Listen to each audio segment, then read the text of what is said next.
Hi, boys and girls. Welcome to your next virtual health lesson. We are still in our safety and injury prevention unit, and today's lesson is going to be a mini lesson on fire safety. Okay, so fire safety is very important. It's something that when you put the proper plans in place, that it's very unlikely that an event will happen. But with that being said, you always got to be safe and you got to always be careful. So, what I want to start by asking you is, what exactly is a fire? Think about it.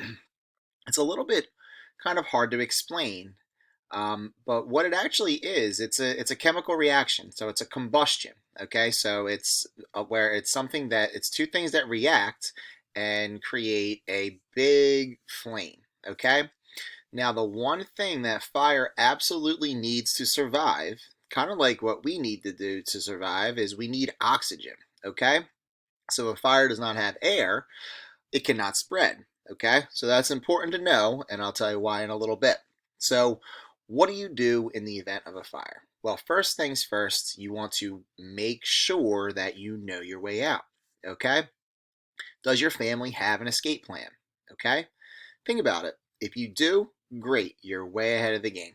If you do not, today's the day where I want you guys to sit down as a family and talk about what would you do in the off chance that a fire would happen in your house.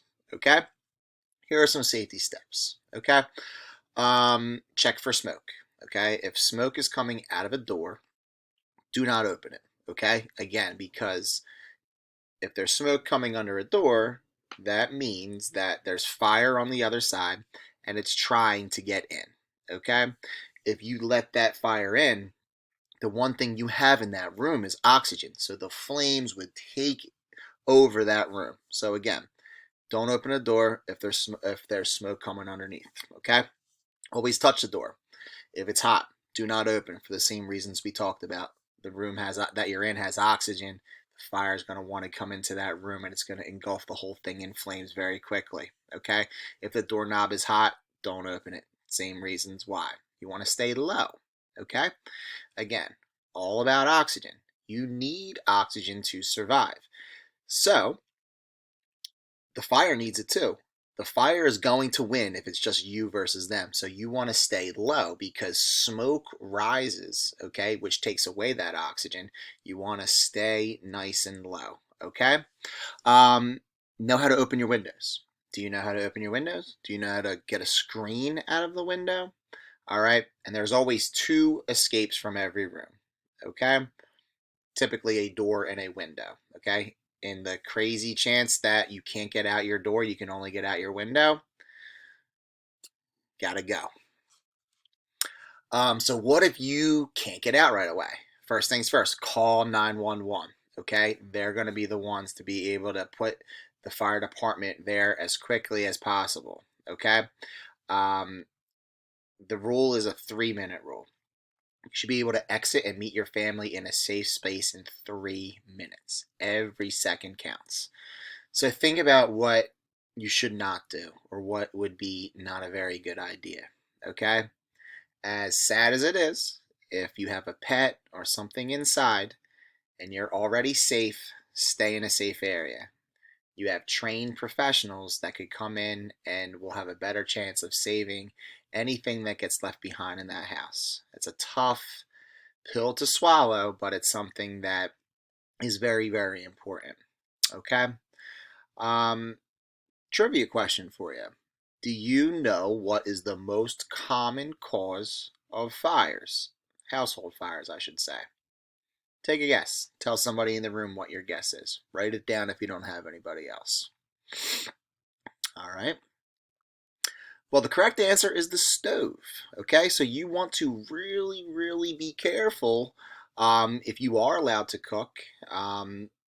That's great. If you are not, there's usually rules. Your house has rules that tell you why that would not be a very good idea. Okay, but if you are allowed, always do it under a parent's supervision and always listen to the rules and be smart. Okay.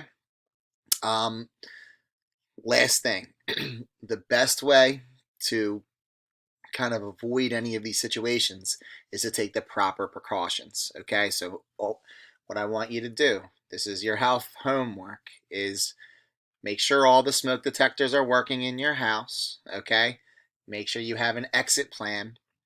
And another trivia question for you: how often should you change the batteries in your smoke detectors? Think about it. All right. Well, the answer is you should check them monthly. Okay, check them monthly. And even if they are still working, once you get to that 6 month period, replace them. Okay, because you don't want to get caught in that time between when you're checking and when you're replacing them. So check them every month, make sure that they're working. Typically, they'll beep if they're not. Okay, and no matter what, always replace them after 6 months. All right, boys and girls, this is your health mini lesson. I hope you enjoy. I hope you guys stay safe. I hope you're getting outside, getting some exercise daily.